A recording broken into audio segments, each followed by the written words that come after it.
Programa Saúde e Bem-Estar. Um oferecimento? Pontuale Decor. Móveis planejados em seu espaço viram um espetáculo. Estacionamento Central. Eleito o melhor estacionamento de Jundiaí região. Investimento financeiro? Fale com a Paula Loureiro. Laboratório Fleming. Com ISO 9001 e Great Place to Work. Picanha da 9. Aqui sua picanha é nota 10. Seja muito bem-vindo a Saúde e Bem-Estar com Marcelo Menino, episódio 2. Não deixei a doutora Lília Félix embora. Nós gravamos sobre ansiedade no episódio 1. Ela é médica psiquiatra. E aí a gente vai falar sobre a Psiquiatria Responde, perguntas e respostas. Um papo direto e reto, porque às vezes tem muitas dúvidas. E eu já vou começar com a primeira. Primeiro, seja bem-vinda. Muito obrigada, mais uma vez. Tá bom. Deixa eu fazer uma pergunta que todo mundo tem dúvida. Como que é a primeira consulta com a psiquiatria?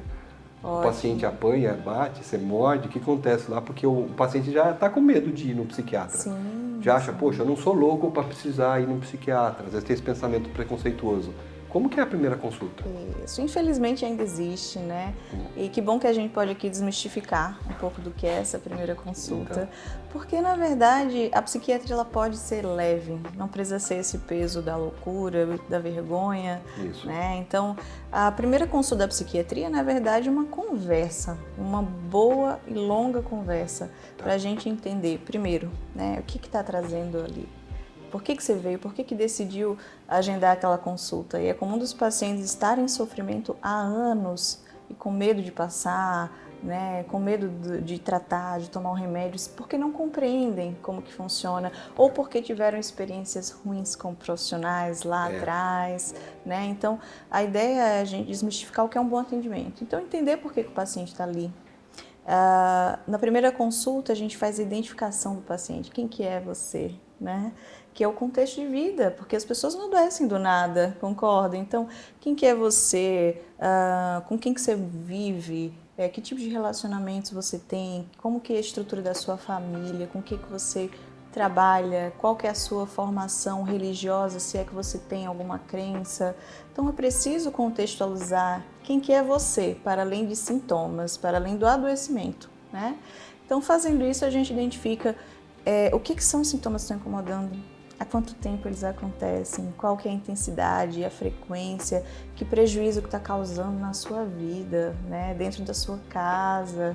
A partir daí, entender, obviamente, também outras condições médicas que possam existir, né? Então, assim, a gente não vai ver só o aspecto psiquiátrico, eu tenho que ver se aquele paciente tem uma hipertensão arterial, um transtorno aí de alterações de tireoidiopatias, alterações da tireoide, se o paciente tem obesidade ou não, que são aspectos inflamatórios, né? Certo. Então, vou pesquisar sobre esses exames laboratoriais. Não é incomum, tá?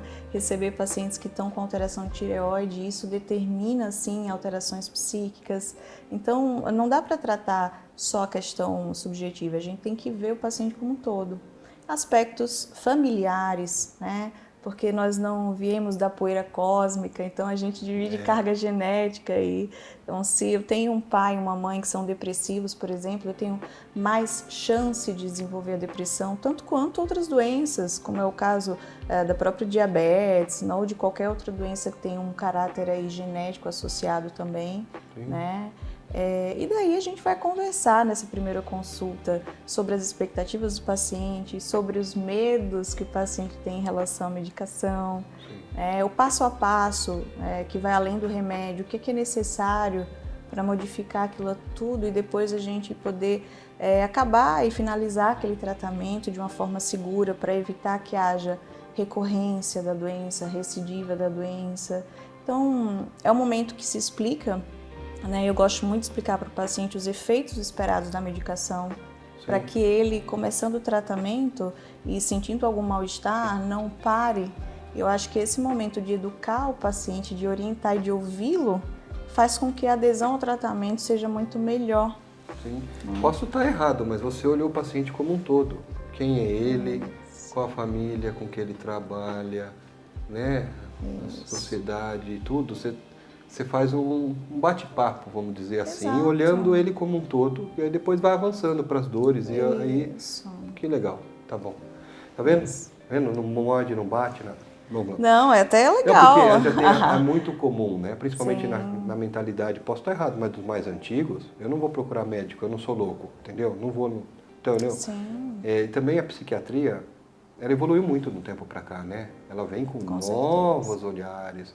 Antigamente a gente procurava a psiquiatria, estou falando isso há 100 anos atrás. Sim. Né? Era diferente, né? Hoje mudou muito, né? Sim. Deixa eu te fazer uma pergunta. Qual é a diferença de tristeza profunda e depressão? Certo. E vou mais além, a importância da tristeza na nossa vida. Nossa, é um ponto primordial, porque às vezes o pessoal vem, eu tô deprimido, né? Aconteceu alguma coisa na minha vida difícil.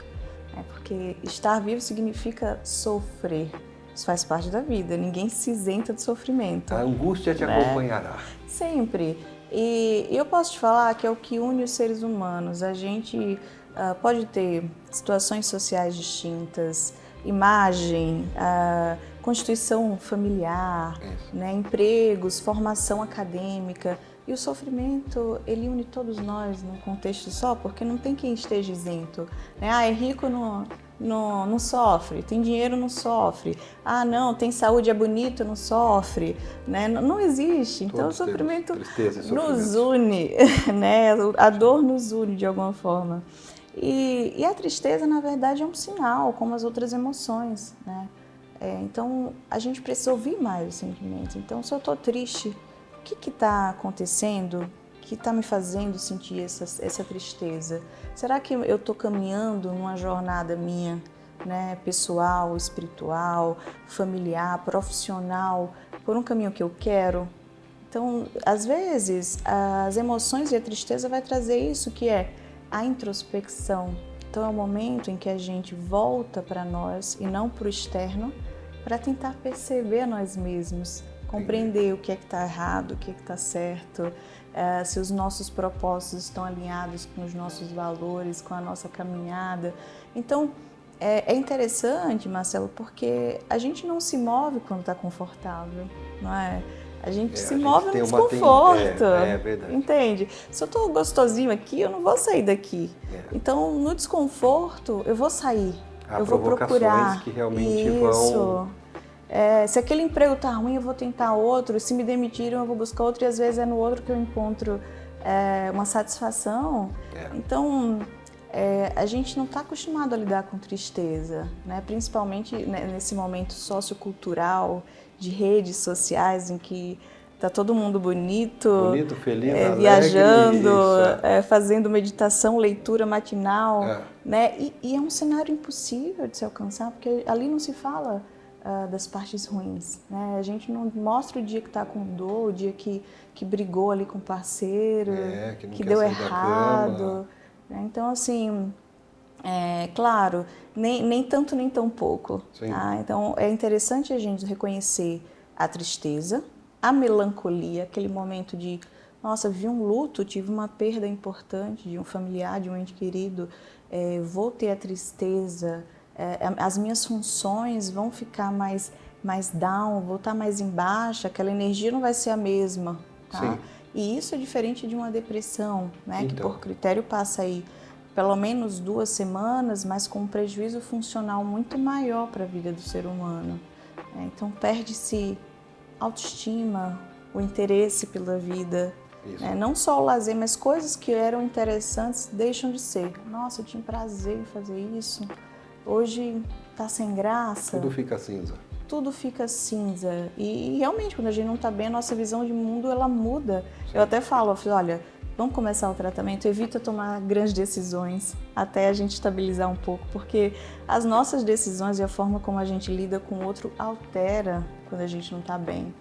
Então, e aí a depressão vai envolver tudo isso com uma perda de energia, uma incapacidade que não é temporária, né, de exercer as funções do dia a dia, seja as tarefas domésticas, laborais, acadêmicas, né, que você vê cada vez mais os jovens buscando também, porque não tem mais ânimo para fazer as coisas. Então, a depender do prejuízo que aquilo ali está tendo na sua vida, na minha vida, e qualquer pessoa que procure, aí vai depender o tratamento, se é necessário fazer o acompanhamento medicamentoso, se é necessário a terapia para entender o que está acontecendo na vida daquela pessoa. Sim. Ó, uma outra pergunta. Aliás, você falando sobre a depressão e a tristeza profunda, eu lembro de uma música do Arnaldo Antunes que fala assim: socorro, alguém me dê um coração, que esse já não bate nem apanha. Por favor, uma emoção pequena, qualquer coisa que se sinta, com tantos sentimentos deve ter algum que sirva. A pessoa pede todos os sentimentos, então ele pede, me dê um coração, esse não bate, não apanha, não sente mais nada. O que é às vezes mais angustiante do que a própria tristeza, Isso, a tristeza você falou para olhar para dentro, é um olhar que você, talvez um luto, né?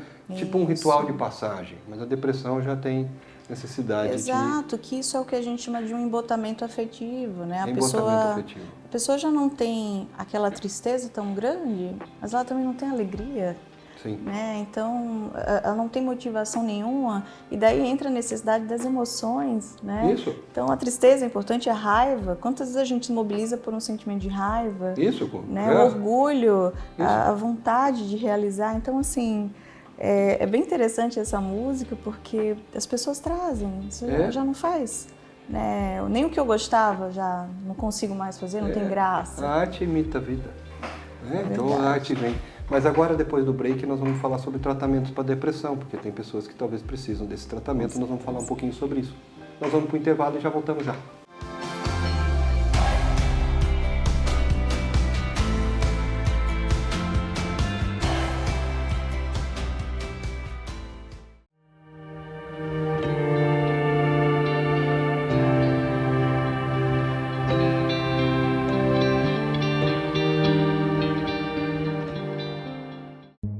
Prêmio Destaque 2022 CDL Jundiaí.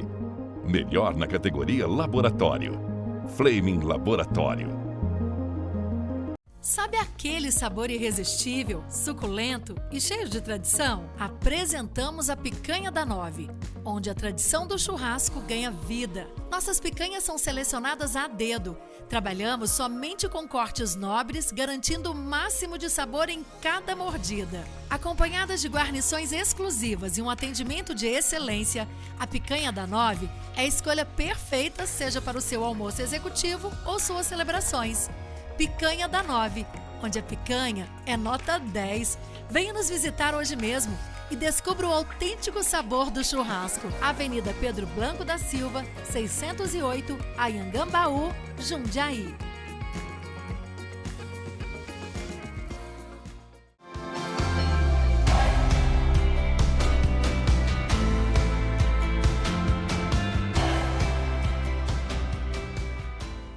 E voltamos com Saúde e Bem-Estar com Marcelo Menino, estamos falando com a médica psiquiatra, a doutora Lília Félix, e é um perguntas e respostas, bate pronto, e nós estamos falando sobre depressão, e nós estamos falando sobre essa questão terrível, um dos grandes mal do século, um dos maiores mal, ansiedade, depressão também, e a psiquiatria realmente tem um papel vital, se não for a principal via que nós precisamos procurar em momentos de depressão, e principalmente as agudas e crônicas. Aliás, qual a diferença de depressão aguda e crônica? Existe a depressão recorrente, né? As agudas que estão no primeiro momento em fase inicial, um evento que é o primeiro evento depressivo, que teve resposta com o tratamento. O que a gente fala de resposta ao tratamento? Iniciou a medicação, melhorou pelo menos 50% dos sintomas. Isso é resposta, não remissão. Quando a gente pensa em trabalhar 50%, 90% daqueles sintomas iniciais, a gente está falando de um tratamento com remissão. Algumas pessoas têm uma depressão refratária, ou seja, usam diversos medicamentos, não têm a resposta esperada. Então a gente fala de uma depressão que dura anos, aí mais de ano, então a depressão crônica ou depressão recorrente, que são episódios que acompanham a pessoa ao longo da vida inteira. Sim. Eu tinha uma pessoa que eu conheço que eu falei assim, eu tenho depressão crônica, tomo de tudo e não melhor. Aí eu falei para ela, você tem alguma tristeza que todo dia você faz, alguma coisa que você não gosta? Eu odeio meu trabalho. Então, às vezes a pessoa, né? E daí a importância de analisar o ambiente que você está, que você falou na primeira consulta, olhar o ambiente de trabalho, olhar tudo. Olhar as coisas todas. Tratamento para depressão. Vamos lá. Vamos lá. Antes de tratar unicamente as questões de queixa psíquica, a gente tem que esclarecer o diagnóstico, né? Então, para isso, a gente tem que fazer uma investigação diagnóstica. Não que o tratamento, o paciente que chegue no consultório com um mal-estar muito intenso já não saia com o tratamento estipulado, mas a gente precisa investigar. Então, algumas vezes, em casos específicos, exames de imagem, de crânio, laboratoriais. É mesmo? Sim, né? Laboratoriais. Se for um caso agudo, o paciente teve o primeiro episódio, por exemplo, psicótico da vida. Certo. Então, né, ou tem alguma queixa neurológica, a gente precisa investigar isso, né, para que haja uma segurança em alguns tipos de medicamentos. Às vezes solicita alguma avaliação cardiológica, exames laboratoriais são importantes para a gente destacar aí o que não é uma causa orgânica que está justaposta essa questão da depressão, mas estabelecendo que há uma depressão e uma depressão que já aí está de moderada a grave, que necessita da medicação, né? O que a gente vai fazer? Então, primeiro, a doutora exclui fatores biológicos, ali ligados a alguma coisa, então a tireoide, uma coisa assim. Beleza? Sim. Mas vamos supor que aí não tem esses fatores biológicos, tipo, não é um diabético, não é um hipotireoidismo, não é uma deficiência aguda de vitamina D, B12, Isso. tipo, ali é uma questão biológica, né? Química, né? E aí, quais são os tipos de tratamento, medicamentos que o arsenal psiquiátrico tem que pode ajudar as pessoas na depressão, mecanismos de ação? Tá, e isso são em várias diretrizes, tá? Não é da cabeça. Então, Sim. existem vários estudos para esses remédios. A gente tem várias classes medicamentosas. Medicamentos que melhoram a recaptação e liberam serotonina, né? Medicamentos que melhoram a liberação da noradrenalina ou da dopamina em associação. Medicamentos que vão tratar isso. Como que eu escolho o remédio para o meu paciente, Isso, né? como? Por que eu não posso tomar então o remédio que meu vizinho tomou e que deu certo? Sim. Primeiro, cada organismo é um organismo, os sintomas diferem. Então, eu vou trabalhar na psiquiatria evitando efeitos colaterais. Toda medicação tem um período de adaptação. Mas, em alguns casos, a pessoa tem uma depressão mais apática, outras têm uma depressão mais ansiosa, outros têm aumento de peso, outros perda ponderal, né, emagrecimento. Então, a escolha do remédio para aquele paciente vai depender dos sintomas que ele traz. E os sintomas não são iguais para todos. Sim. Né? Então, se tem uma pessoa que tem uma depressão que fica mais sonolenta durante o dia, não consegue fazer nada, a gente opta por medicações que estimulem um pouco mais. Né? Outros que, pelo contrário, ficam muito ansiosos, não conseguem parar de pensar, então a gente já vai para uma outra classe medicamentosa. E isso necessita de avaliação individualizada mesmo. Por isso que o meu vizinho, se tem depressão e eu tenho depressão, o medicamento não é o mesmo, porque você trabalha neuroreceptores diferentes, formas diferentes, é isso que você... neurotransmissores diferentes, os efeitos colaterais de uma medicação o paciente pode suportar e outros já não, porque tem outros sintomas que não batem com o efeito daquele remédio. Sim. Então é muito importante que as pessoas evitem essa autoprescrição, essa automedicação. E o que acontece? Acabam tratando de forma equivocada, sim, achando que, perdurando e trazendo aquele tratamento ser mais duradouro do que o necessário e de forma incorreta, né? Fazendo com que a doença se estenda além do necessário. Então as pessoas têm essa demora, esse medo de buscar a psiquiatria e muitas vezes já vêm usando medicamentos psicotrópicos, na maioria das vezes de forma errada. Entendi. Então... Me responde uma coisa, as pessoas procuram, às vezes que ela tem uma depressão ou um problema crônico, ela procura e fala assim, muda meu marido, muda minha esposa, muda meu pai, muda minha mãe, e a pessoa sente a dor, né, e fica mal. Como que você age nesse caso e o que você fala para os seus pacientes? Sim. É bem importante a gente entender que situações adversas todos nós enfrentamos, né? A diferença vai ser como a gente lida com aquilo. Então, felizmente ou infelizmente, a gente não controla quem está ao nosso redor. Às vezes um cônjuge ou uma situação difícil com o filho, né? A gente tem que reconhecer nossa impotência diante de algumas circunstâncias de vida que a gente não pode modificar. E o que eu gosto muito de trazer para o meu paciente é a única pessoa que você pode controlar, se é que a gente tem algum controle, somos nós mesmos. Sim. Né? A nossa opção de tratar ou não, de se manter na relação ou de trabalhar essa relação para entender as dificuldades que existem ali, né?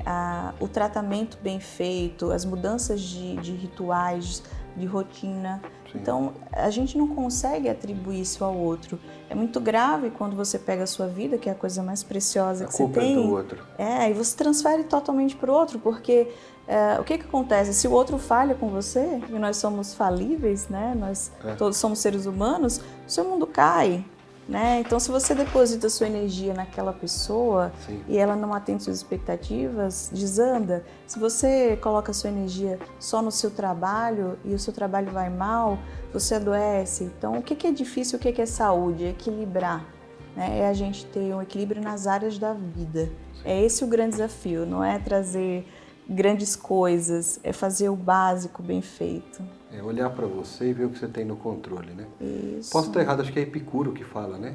O que o outro faz e me deixa irritado fala mais sobre mim do que sobre o outro. Não sei se foi Epicuro, mas com certeza é válida a frase, eu acho que... Então o outro, você me irrita, peraí, isso fala mais sobre mim, né? Esse evento, esse movimento, é olhar para mim dentro do meu controle, dentro do profissional psiquiatra, né, o psicólogo, olhar e falar, olha, o que eu tenho na minha mão de ferramentas para melhorar? Recursos, né? De recursos para lidar. Quais são os meus recursos, né? Isso. Então olhar para você como recurso, né? O que eu tenho de recurso. Óbvio que isso não isenta, isso não afasta a necessidade de um tratamento, mas isso vai fazer com que o tratamento ele esteja num momento específico e depois ele possa ser trabalhado de uma forma diferente, com a redução de medicamentos. E a doutora falou no outro episódio, ou agora no primeiro bloco, que a gente gravou bastante coisa, que às vezes o medicamento dá a força necessária para o paciente tratar as questões psicológicas que ele talvez não abordaria. Sim. Então, às vezes, até o fato de contar algo lá, sei lá, umas coisas pesadas, terríveis, abuso na infância, né? Que é uma das coisas terríveis. Sim. Uma das camadas mais difíceis para alguém contar, eu sei disso porque eu tenho um amigo psiquiatra que falou. Uma das camadas mais difíceis é contar abuso, principalmente quando é parente próximo. Ele falou, cara, às vezes o medicamento dá essa força para você poder abordar ali, tá lá. Se a gente está lidando com as questões mais íntimas, os maiores pudores, então, às vezes, no consultório eu me deparo com circunstâncias e histórias e relatos de pessoas que não compartilharam aquilo com mais ninguém. Ninguém. Então, o peso. É uma responsabilidade muito grande e é muito bonito ao mesmo tempo, né, de ter esse vínculo. E eu falo, olha, se você vai tratar, você precisa tratar com profissionais, você tem um vínculo. Se não é comigo, é com outro, mas você precisa ter um canal de comunicação. Você tem que ter um bom vínculo, você está abrindo a parte mais importante da sua vida. Né? Então, às vezes, aquele sintoma, aquela coisa tão importante que impede a pessoa de tratar na terapia, né, ou de falar para outro, de comunicar. Então, a medicação, ela vai trazer uma atenuação desses sintomas, fazer com que a pessoa acesse aquele conteúdo. E uma vez, né, Marcelo, uma paciente disse assim, doutora, eu não quero falar disso, porque esse assunto está numa caixa, encaixotei. E eu ri, né, porque eles trazem essas figuras, mas eu perguntei para ela, você tem noção do quanto ocupa espaço uma caixa dentro da sua casa, por exemplo? Sim. Você esbarra, junta poeira, né? Eu gosto de uma frase também que fala assim, a caverna que você teme entrar, mora o tesouro que você sempre procurou. Exato. Eu sei que quando às vezes eu precisei entrar, só que eu não entrei sozinho, eu entrei com pessoas que me ajudaram. Essa é a vantagem. É essa a questão. Porque aí quando você tem profissional, tem um psiquiatra, né, junto, tá bom, tô junto, né? Se é um bicho papão, cada um tem os seus. Eu tô junto, isso que é legal, você ter essa relação de confiança que a doutora falou. Você falou do ponto imprescindível do tratamento, que é isso, é você não se sentir sozinho. Isso. Não é porque a sua vida está difícil que você tem que ficar sozinho para enfrentar aquilo. Então, os profissionais bem escolhidos vão te auxiliar nessa caminhada, vão abrir essa caixa com você, arrumar o que tem que arrumar, jogar fora o que precisa jogar fora, entrar na caverna escura, né, fazer luz enquanto você procura o que precisa procurar ali. Doutora Lilian Félix, foi um prazer, obrigado. Simpatia, muito inteligente, prática. A gente quer agradecer a sua assistência, a sua paciência também com a gente, porque realmente o programa veio para trazer significado, para trazer conteúdo relevante. E se isso faz sentido para você, não deixe de procurar ajuda de profissionais, tem como sair da depressão, tem coisas muito modernas, atualizadas, e a primeira consulta não é um bicho-papão, tá bom? Obrigado por tudo. Eu que agradeço a oportunidade. Muito bom, venha sempre, tá bom? Beijo no coração de vocês e esse foi Saúde e Bem-Estar com Marcelo Medina. Programa Saúde e Bem-Estar. Um oferecimento Pontuale Decor. Móveis planejados em seu espaço viram um espetáculo. Estacionamento Central. Eleito o melhor estacionamento de Jundiaí região. Investimento financeiro? Fale com a Paula Loureiro. Laboratório Fleming. Com ISO 9001 e Great Place to Work. Picanha da 9. Aqui sua picanha é nota 10.